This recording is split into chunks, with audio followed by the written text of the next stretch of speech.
Welcome to the deep dive. You know, in our world today, it feels like we're just drowning in information, doesn't it? Constant tips, endless tricks flying at us. Mm-hmm. It's a lot. But what we're really after isn't just, like, more data. It's real change, genuine transformation, finding tools that actually make a difference day to day. Exactly. Moving beyond the surface level stuff to things that, stick. Yeah, things that improve our lives for real. And that's precisely what we're diving into today. We're looking at a tool that's, well, surprisingly powerful, totally free, and you can use it right now, ChatGPT. Okay, ChatGPT. And listen, this isn't just about having a chat with a bot. It's about using something that can genuinely help reshape habits, boost your health approach, get smarter with money, even strengthen your mindset. That sounds like a pretty big claim.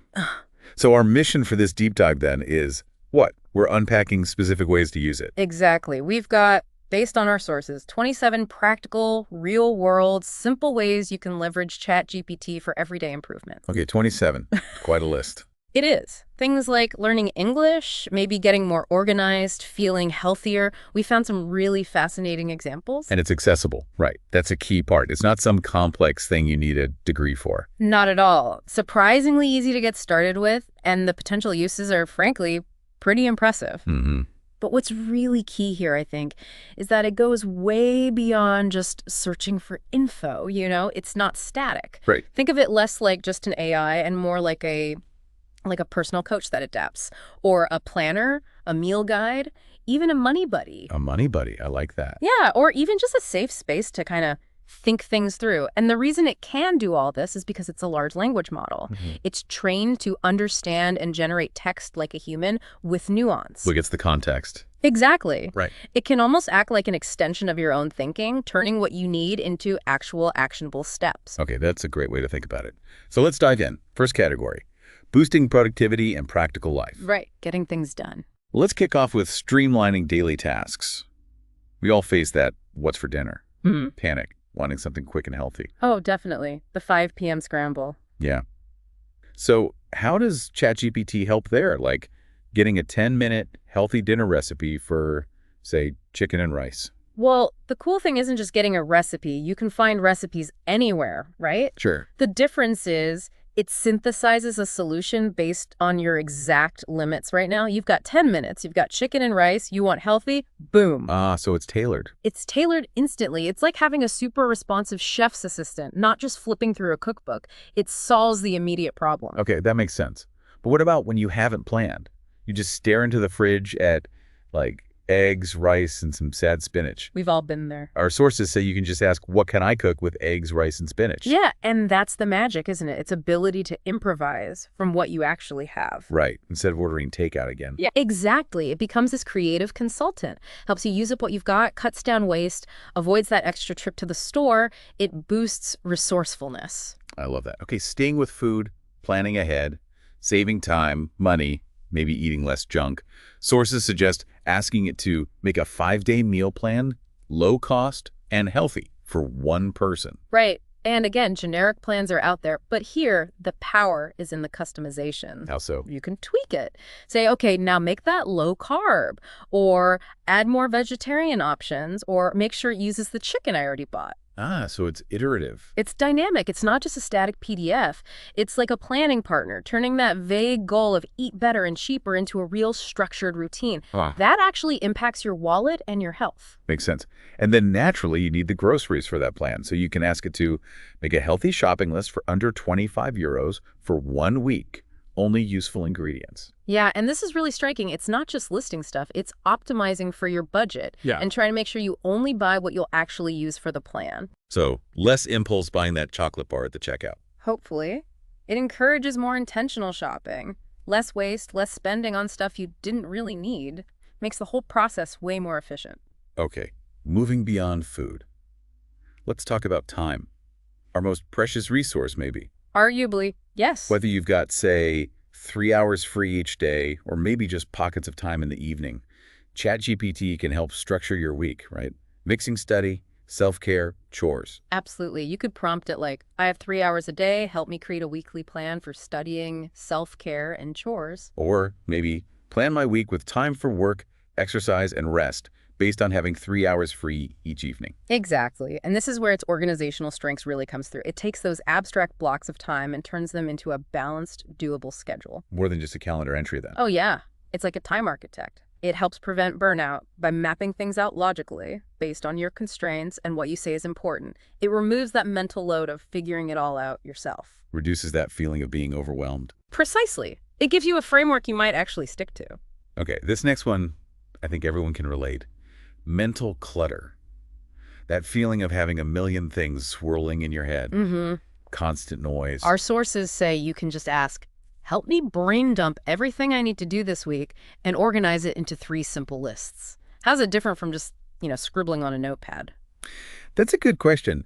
Scribbling helps get it out, sure, but ChatGPT takes that jumbled stream of thoughts and instantly structures it. The organizing part. Yes, it acts like an objective organizer. It takes the mess and sorts it into clear priorities, almost like giving you a cleaner, more focused version of your own thoughts right away. Instant clarity. I like that. Okay, shifting gears slightly.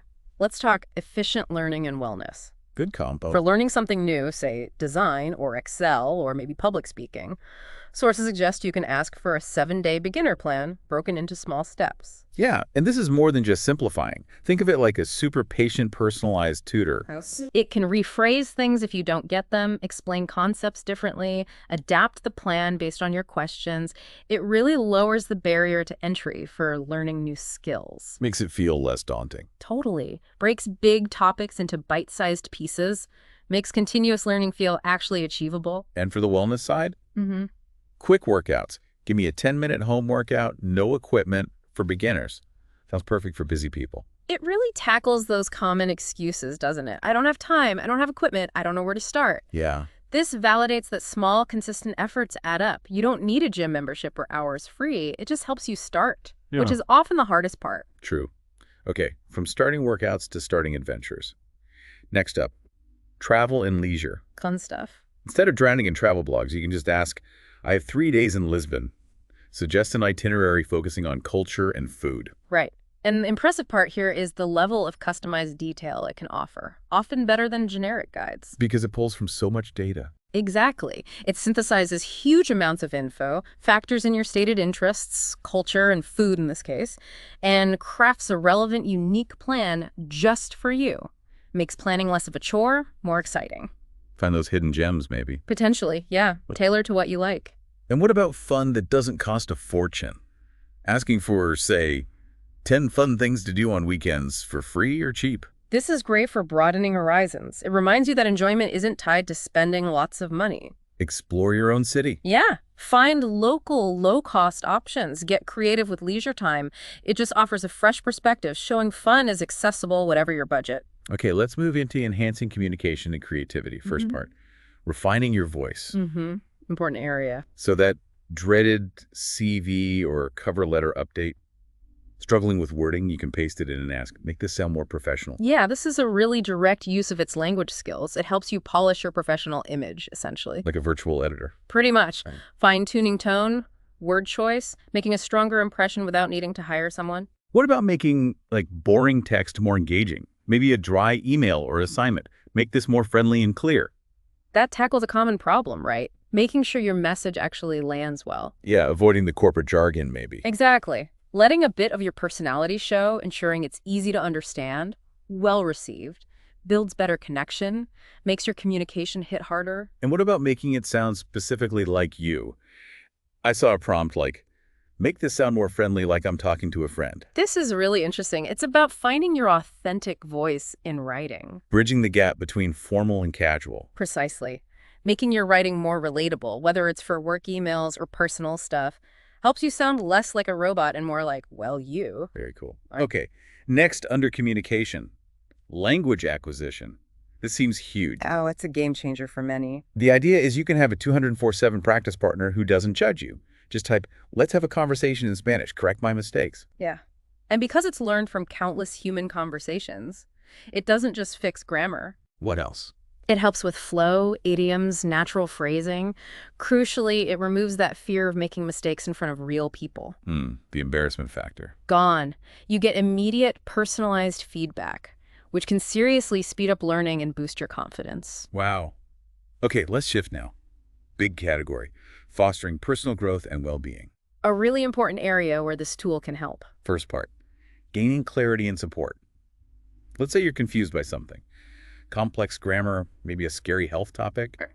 You can ask, explain this like I'm 12. Right. This taps into a basic need. Just understanding things simply. Cuts through the jargon. Exactly. Makes complex stuff accessible, less stressful, empowers you to grasp things that might otherwise feel totally overwhelming, reduces that cognitive load. And what about emotional support? When you're feeling low or anxious, sources suggest just typing, I need encouragement, or I feel overwhelmed. Yeah, and what's insightful here is getting kindness and support without feeling like you're bothering someone. Or feeling pressure to immediately solve the problem. Right. It's a safe, non-judgmental space for immediate emotional relief, almost like a constant thought partner, but without the social anxieties that can come with talking to people sometimes. That's a subtle but powerful difference. It really is. Okay, and if you're feeling like giving up, you can ask for a quote, like, I need a quote for when I feel like giving up.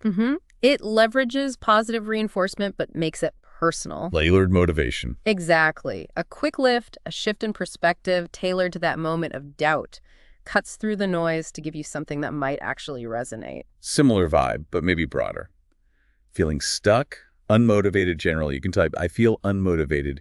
Help me take one small step forward. And this focuses on gentle, practical guidance. It helps break that inertia. Without shame or judgment. Absolutely. Offers clarity, kindness, encourages just one small, manageable action. It's about finding that very first step to get moving again. Okay, this next idea sounds intriguing. Using it to improve your thinking, like talking to your wiser self.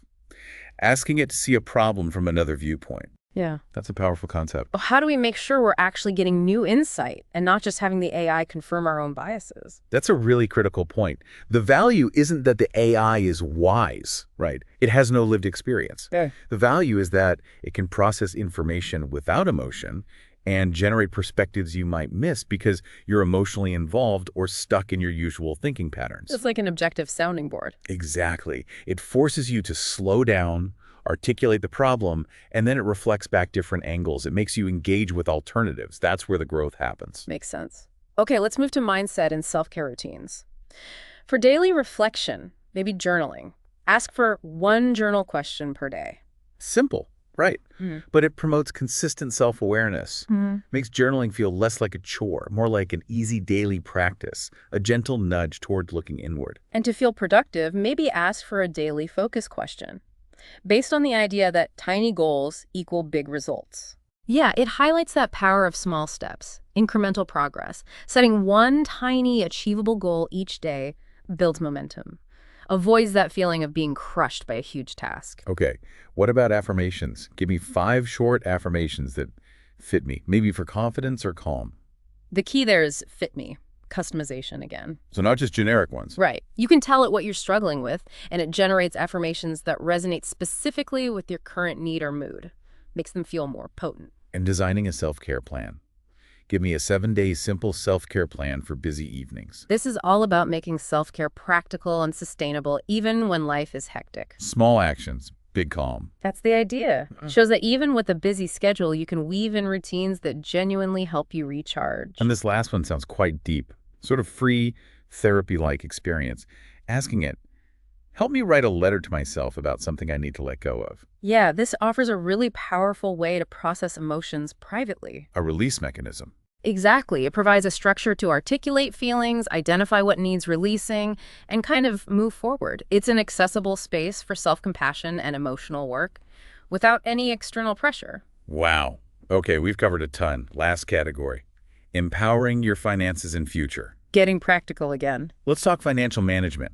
Getting a budget or plan based on your actual situation, like help me budget for rent, food, and savings on €1,000 a month. Super practical for anyone trying to get a handle on their money. Takes the guesswork out. Pretty much. It translates those often vague financial goals into a concrete plan. Gives you a clear structure for managing income and expenses based on your numbers. Takes away some of that initial overwhelm. And for those with an entrepreneurial itch, brainstorming business or side hustle ideas, give me 10 fresh ideas for a small business based on my skills and passions. Yeah, this taps into that common desire for more autonomy, maybe a creative outlet, or just extra income. Moves it from just a dream to actual possibilities. Exactly. It helps generate concrete ideas tailored to what you tell it you're good at or interested in. It can be a real launch pad, helping you sift through concepts quickly. Okay, so we've gone through 27 really fascinating ways ChatGPT can potentially reshape daily life. From meals and schedules to communication, personal growth, even finances. That's a lot. It really covers a lot of ground. But for people listening who might already be pretty familiar with AI, maybe using these tools already, what's one area where we still really need to be cautious? Or where the human element is just irreplaceable? That is such a vital question, especially as these tools get more powerful. Look, ChatGPT is amazing for generating ideas, structuring info, even offering support, like we've discussed. Right. But it's crucial, absolutely crucial to remember it has no real lived experience, no genuine empathy, no critical discernment in the human sense. So it's a tool. It's a tool for augmentation. Think of it that way, not replacement. For those really nuanced decisions, for deep emotional understanding, for truly original paradigm-shifting ideas. Human intuition, human experience, critical thinking, those are indispensable. It's a co-pilot. Fantastic co-pilot, but you are still the pilot, always. That's the perfect way to put it. So the takeaway for everyone listening isn't to feel overwhelmed by these 27 ideas. Not at all. Don't try to do everything at once. Maybe just start small. Absolutely. Pick one thing, one habit you want to build, one question you have, one small step you want to take using this tool. Just try one prompt. Yeah. And then just watch. Observe how that one small engagement might start to shift things, even just a little bit. The real transformation often starts with that single focused action. It circles back to what you said earlier, doesn't it? You don't need to know everything. You just need to ask the right questions. We'll see you next time.